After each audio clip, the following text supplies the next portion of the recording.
নমস্কার। শ্রী শ্রী বাবা ঠাকুরের চরণে সহস্র প্রণাম জানিয়ে আজকে দুটো ছোট্ট ছোট্ট গল্পের মাধ্যমে সৎসঙ্গের কী প্রভাব এবং সদ্গুরুর বাণীর কী প্রভাব সেটা নিয়ে দুটো গল্পের মাধ্যমে আমি আপনাদের সামনে তুলে ধরছি। প্রথম গল্পটি, একটি চোর রাতে রাজার বাড়িতে চুরি করতে ঢুকেছে।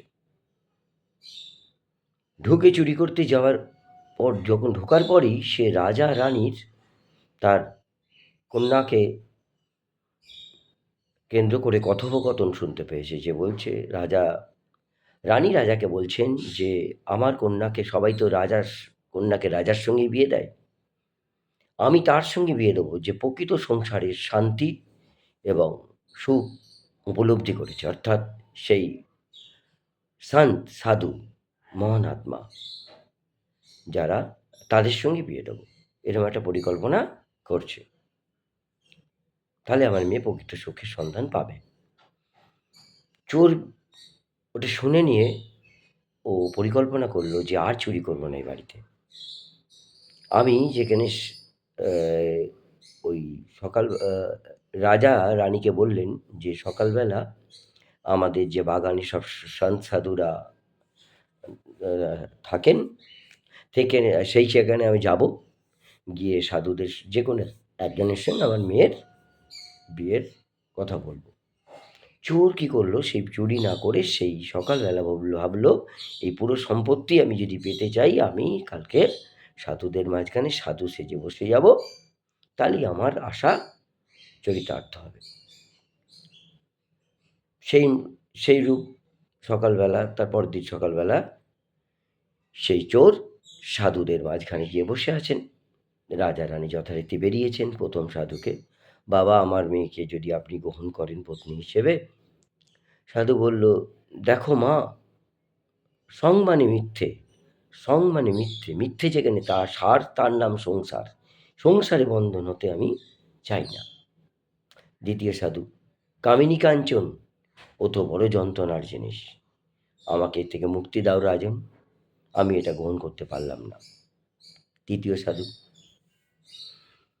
যে পরমার্থকে পেয়েছে রাজন তাকে অর্থের প্রলোভন দেখাচ্ছ, যে রাজকন্যা দেব, রাজত্ব দেব, যে পরমার্থকে পেয়ে গেছে তার অর্থ দিয়ে আর কিছু হবে না।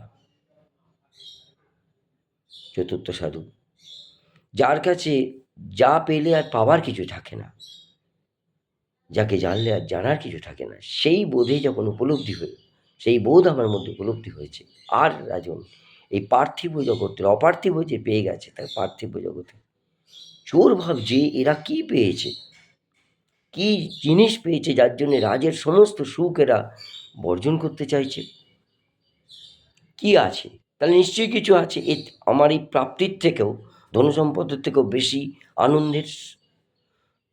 এই করতে করতে এই কথাগুলো শুনতে শুনতে ওর মনে সেই ভাব জাগলো, সত্যিই তো এরা নিশ্চয়ই কিছু পেয়েছে। অ্যাকচুয়ালি প্রত্যেকটা মানুষ শান্তি এবং সুখের সন্ধানই যা কিছু করে। যখন রাজা ওর কাছে গেল, সে বলল, রাজামশাই, আপনার বাড়িতে আমি চুরি করতে এসেছিলাম, আপনার এবং আপনার পত্নীর কথোপকথন আমি শুনেছি, শুনে আমি এই করেছি, কিন্তু আর নয়, অনেক হয়েছে। গেরুয়া পরে সাধু সেজে যদি এরম ভাব হয়, এরম আনন্দ হয় মুহূর্তে, কয়েক মুহূর্তের জন্য, প্রকৃত সাধু যখন হয়ে যাব তাহলে কি আনন্দ হবে। তিনি আর বাড়ি ফিরে গেলেন না, ওই সাধুদের মধ্যে বসেই বাকিটা জীবন সাধনায় লিপ্ত হলেন।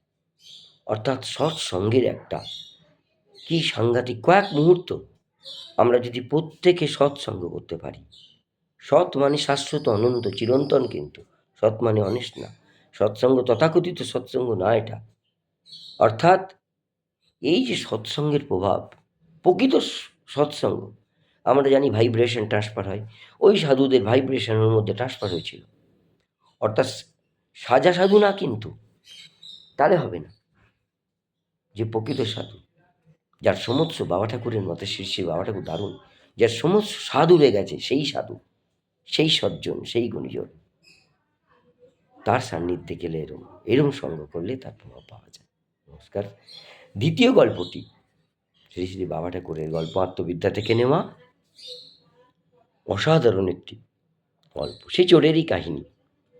একটা চোর ছিল রাজ্যে, একটা রাজ্যে বংশ পরম্পরায় চোর, দাদু, বাবা ও তা বাবার দাদুর মারা গেছে, বাবার বয়স হয়েছে, ছেলেকে বললে এবার থেকে তুমি দায়িত্ব নাও, চুরি তুমি শুরু করো। মনে রাখবে, চুরি করতে গেলে 3টে জিনিস মাথায় রাখবে: কখনো সত্য কথা বলবে না, আর কোনো ক্লু রেখে আসবে না, আর কোনো জ্ঞানীর কথা, মহাত্মার কথা কখনো শুন না। এই 3টে উপদেশ রেখো। তা প্রথম দিন চুরি করতে বেরিয়ে কোথাও কিছু পায়নি, রাজবাড়িতে ঢুকেছে। গরমকালের দিন, গরমের জন্য রাজপুত্র ছাদের উপর শুয়েছিল। চোর সেখানে উঠেছে, যাকে অনেক অলংকার পরে উনি শুয়ে আছে। তা চোর কী করলো, অলংকারগুলো খুলতে গেছে, কাঁচা হাত, ওরম তো পাকা না, সঙ্গে সঙ্গে রাজপুত্র জেগে গেছে। বাবা বলেছিল ক্লু রেখে আসবে না, সঙ্গে সঙ্গে রাজপুত্র গলাটা কেটে দিয়েছে। কিন্তু একটা ঘটনা ঘটেছিল, যখন চুরি করতে যাচ্ছিল, একজন সাধু তার শিষ্যকে বলছিল যে ভগবানের পা কখনো মাটিতে পড়ে না, ঈশ্বরের পা কখনো মাটিতে পড়ে না, আর ঈশ্বরের চোখের পলক পড়ে না। এই দুটো কথা ওর কানে গেছিল, কিন্তু বলেছিল বাবা বারণ করলো, জ্ঞানীর কথা, মহাত্মার কথা আমার কানে চলে গেল।